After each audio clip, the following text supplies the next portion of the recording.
Baik, jika pada sebelumnya kita telah mempelajari tentang operasi aritmatika, di mana terdapat operasi penjumlahan, pengurangan, perkalian, pembagian, serta operasi boolean, yaitu AND or NOT, pada video kali ini kita akan mempelajari tentang operasi geometri, di mana sebelumnya pada operasi aritmatika dan boolean yang mengalami perubahan adalah intensitasnya, yaitu perubahan nilai warna. Pada operasi geometri yang mengalami perubahan adalah koordinat pikselnya, sedangkan intensitasnya tetap. Yang pertama adalah translasi. Jadi translasi memindahkan setiap elemen piksel citra ke posisi baru, di mana citra output dari kedua citra adalah sama. Nah, saat pemindahan dengan translasi, jika terdapat piksel yang tidak dipetakan, dalam artian dia keluar dari kanvas, kita sebut seperti kanvas pada aplikasi seperti Photoshop, maka posisi dari piksel yang tidak dipetakan akan diset dengan nilai 0 atau warna hitam. Contohnya seperti ini. Jadi A adalah citra awal, B adalah citra output setelah mengalami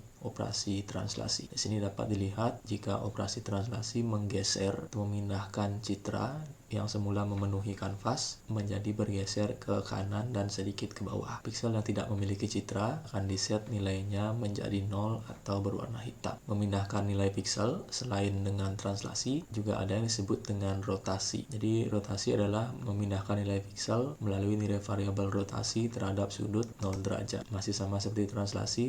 Jadi jika ada citra yang keluar dari kanvas, maka nilainya akan diset 0 atau berwarna hitam. Contohnya seperti ini. Jadi B adalah citra output dari A yang telah mengalami rotasi, yaitu berputar ke arah yang berlawanan jarum jam. Selanjutnya ada operasi refleksi. Operasi refleksi ada 3, yaitu pencerminan terhadap sumbu X, terhadap sumbu Y, dan terhadap keduanya, yaitu X dan Y. Berikut adalah contohnya. Jadi ada citra A, bunga matahari berada di kanan menghadap ke kiri, direfleksi terhadap sumbu X. Jadi bunga matahari ini berpindah atau berbalik menjadi posisi di kiri menghadap ke kanan. Lalu jika citra A direfleksi terhadap sumbu Y, maka akan terbalik. Jadi bisa dilihat citranya terbalik, flip, lalu refleksi terhadap keduanya yaitu X dan Y. Hasilnya diperlihatkan oleh citra D. Yang terakhir adalah operasi penskalaan, yaitu merubah citra berdasarkan skala. Ini mirip seperti skala pada peta. Jadi operasi geometri yang memberikan efek memperbesar atau memperkecil sesuai dengan variabel penskala. Nah, pada teorinya, jadi jika diumpamakan citra adalah matriks, dalam contoh ini adalah 2x2,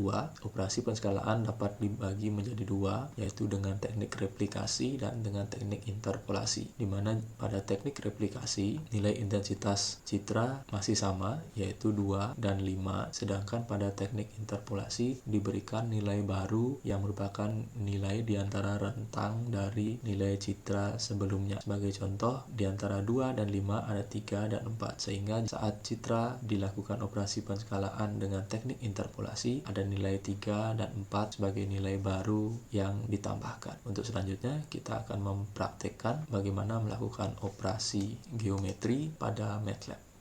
Untuk melakukan operasi geometri translasi pada MATLAB, gunakan fungsi imTranslate, di mana terdapat 2 parameter yang harus diisi selain citra awal, tentu sudah pasti, yaitu adalah parameter nilai koordinat X dan Y yang merupakan nilai pergeseran citra. Di sini saya contohkan citra berwarna koala akan bergeser sebanyak 15 poin ke arah kanan atau koordinat X dan 25 poin ke arah bawah atau koordinat Y. Hasilnya ditampilkan dengan menggunakan imShowPair. Jadi 15 poin ke arah kanan dan 25 poin ke arah bawah. Kanvas atau piksel yang tidak memiliki citra akan diberikan nilai 0 atau berwarna hitam. Untuk melakukan operasi rotasi digunakan fungsi imRotate. Terdapat 1 parameter yang harus diisi, yaitu nilai rotasi berdasarkan titik tengah dari citra tersebut, di mana nilai 90 adalah derajat perputaran sudut berlawanan dengan arah jarum jam. Hasilnya seperti ini. Untuk melakukan operasi refleksi dilakukan dengan menggunakan fungsi flip. Terdapat 1 parameter yang harus diisi, di mana nilai 1 disebut kolom, yaitu menggunakan sumbu X sebagai sumbu pencerminan, contohnya seperti ini, dan nilai 2 yaitu menggunakan sumbu Y sebagai pencerminan, contohnya seperti ini. Untuk melakukan operasi geometri penskalaan digunakan fungsi imResize, di mana ada satu parameter yang harus diisi, yaitu nilai penskalaan. Sebagai contoh, jadi jika nilainya adalah 0,5, berarti ukuran citra awal akan diperkecil setengah karena digunakan nilai 0,5. Jadi jika digunakan nilai 1,5, maka citra hasil akan lebih besar dari citra awal. Jadi bukan citra awal yang mengecil, melainkan citra hasilnya lah yang lebih besar dibanding citra awal. Jadi terlihat seolah-olah citra awalnya yang mengecil seperti itu. Selanjutnya rekan mahasiswa dapat mencoba sintaks ini dengan bermain-main pada parameter untuk lebih memahami tentang operasi geometri pada pengolahan citra digital menggunakan MATLAB. Semoga bermanfaat.